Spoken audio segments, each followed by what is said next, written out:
Welcome back to the channel. My name is Brad and I'm making this video because somebody asked me what's the best tickers, and I'm just going to give you some of the best tickers, and you may find one that you like, may find one that you don't like, but this is just a ticker video. And if you have any other tickers to any other CLOs that you want me to look at, if you have any other CLOs that you want me to look at, leave a link below. I'm going to try to back test every single one of these over the next few weeks and post up videos and tell you how they go and how they are. And some of these are easy sleep at night. Trust me. BBB and a BB paying 9%, you can sleep at night. What is a CLO and corporate structure? Because you got to understand where this is going and how this can fit into your portfolio, and what is these collateral loan obligations. So you have to understand the corporate structure. Every corporation, or most corporations, or generally have some type of enterprise value. What happens is you get the senior secured loans. So what that means is a senior secured loan, it means you actually have some type of collateral. Let it be accounts receivables, let it be equipment, inventory, buildings, intellectual property. Those can all be senior secured loaned out or set as collateral. Then you have equity in the firm, and you also have unsecured loans, or you could. But in CLOs, you're going to have senior secured loans. Now there's a couple parts here. There's going to be what we call debt and equity. So these are the tranches: debt tranche and equity tranche. So in the debt tranche, it's going to be BB and higher.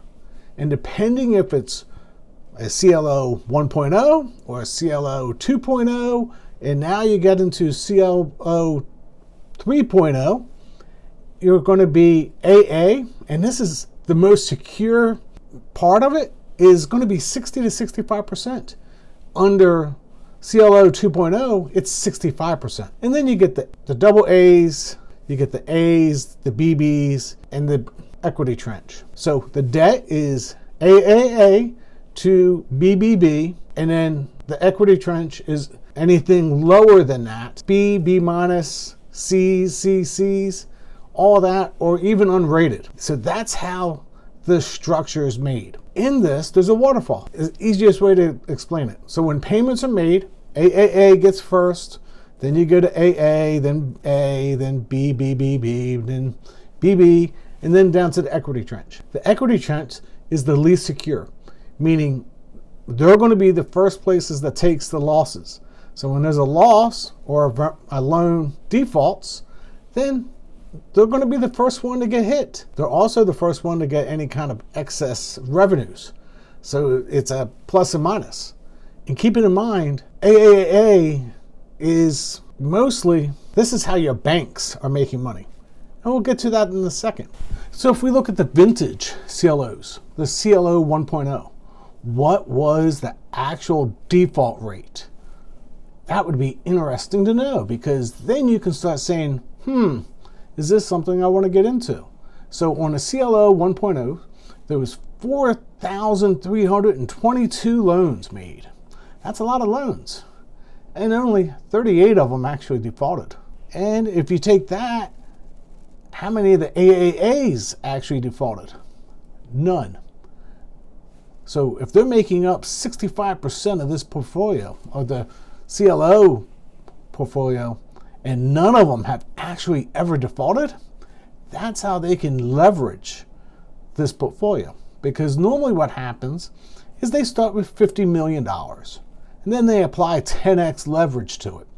So the complete CLO is worth $500 million, and then they start loaning them out, keeping in mind that 65% of it has never had a default. And then if you go to the AA, it's only had one default.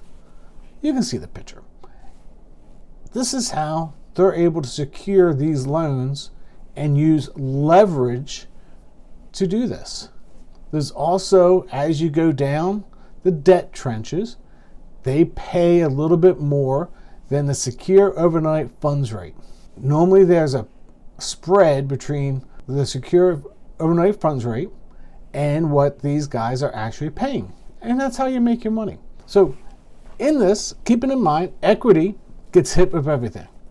Then BB, then BBB, and then A, and everybody else is, everybody else gets hit first before the triple A's. That's just how it works. So who would even invest in this kind of stuff? I mean, this is cray-cray. My daughter would call this cray-cray. Are you cray-cray? Who does this kind of stuff? Well, guess what? Your bank does. Whoa, whoa, whoa, whoa, whoa, whoa, whoa.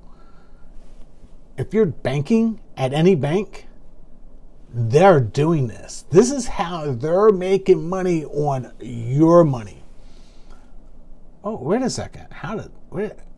You got insurance? You got car insurance? You got some type of insurance company? Guess what they're investing in? Wait a second. Insurance companies? Banks? Brad, what are you talking about? What are you talking about, Willis? Old TV show. Just showing my age. So, yes, this is where banks, money managers, insurance companies, hedge funds, business development companies, this is where they're investing their money, making money off of your money. They pay you 3 or 4% in your savings account, if you're lucky, and then they take that money and turn it around and put it into a CLO or one of these other funds or thereabouts, and next thing you know, they're making money. Huh? How did that work? Yeah, so they pay you 3 to 4% and they make 6 to 9% on your money. That's ingenious. This is how banks are doing it, insurance companies are doing it, and this should be probably a little part of your portfolio. Don't think this is going to be a large part of your portfolio, but it could be a good chunk, especially with some of the safer ones. The reason I made this video is somebody asked me, well, what's the best tickers? Depends on your risk level. Are you a AAA debt tranche? Then JAAA might be a good play for you. Are you into BBBB and BB because they have very low default rates? Well, CLOZ might be good for you. And those, ladies and gentlemen, are ETFs. So there you go. You can invest in CLOZ just like your bank paying you 4% and they're making 9%, and you can make a little bit of money. Now, farther you go down the trenches, more risk comes involved because there can always be defaults. But normally when there's defaults, they get some of that money back. Right now, depending on the sources that you listen to, it's anywhere from 63 to 70%. They get their money back on these, especially once you're up in the BBs and above. Usually the recovery rate's a little bit higher, and it's definitely higher than what they're getting on high yield bonds. Remember, these guys will get their money first before the high yield bonds. These guys will get their money first before you get your money if you own the stocks. How about that one? So if you own the stock, I don't know, Hilton. Let's go Hilton. You know Hilton, the hotels? If you're willing to own the stock of Hilton, these guys will get their money first before you will as a stock owner. How about that? And they'll get their money first before the bonds. So it's stocks, bonds, and then these guys. These guys are getting their money out of you one way or the other. So think about that. Now, as you go down the list, I did a video on EIC the other day. It's getting a little more risky. It's down to BB and 20% equity. Then you get ECC. Now we're at 76% equity. But look at that. Now you're at 18%. You know, OCCI, man, 19%. Woo! Right? Remember, these things drip below their price.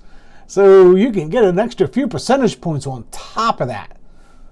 Just saying. Just thinking about that out loud. Now, the bottom two on this list, there's the speculation of the day, right? And these aren't the only ones. CCIF, 97% equity, paying 15%, but that percentage is low. That's because they haven't applied leverage. Keep in mind, a lot of these companies applied leverage on top of the leverage. So you're leveraging the leverage. Now, SPMX, that's an interesting one because they have not applied leverage and their leverage is going to be different than everybody else's. And they're doing warehouse. And we haven't talked about warehouse. That's the life cycle of a CLO. But if they're doing warehouse, they're in the front door getting the loans from CLOs before everybody else. It's a little more risky, but hey, more risk, more rewards. Because these guys can easily go up to that 20% range, and when they go up to 20%, guess what? Their share price goes up to 20%. But now you're speculating. I'm not going to speculate. I'm going to stay away from those guys for now. I'm going to watch them. But there's your speculation. So somebody asked me for a list. Here's the list. If anybody else has any other CLOs that they want me to look at, leave it below. Now, if you have real money, like real money, now we could talk about the funds that are in that CLO book because they're interval funds. All right, so that's where the real money goes in. That's where the institutionals. And I'm going to leave a link to all the interval funds down below. And you can go take a look at them because guess what? You can invest in them for the most part. Now, those you can. They're open to retail. But a lot of these are closed and only for institutions. But you can go look at this list and you can find one or two that actually you can invest in as a retail and get right in where the institutions are putting their money. Just thought I'd throw that out for conversation. If I had a few $1 million sitting around and I was running a pension fund, where do you think they're putting their money? They're not putting their money at risk. They're buying the BBs and the BBBs and making 9% of their money and calling it a day. And that's how these pension funds and everybody else is working. And you should probably think about it. These are how other people are making their money while you're sleeping. And that is a very interesting conversation. Until next time, God bless.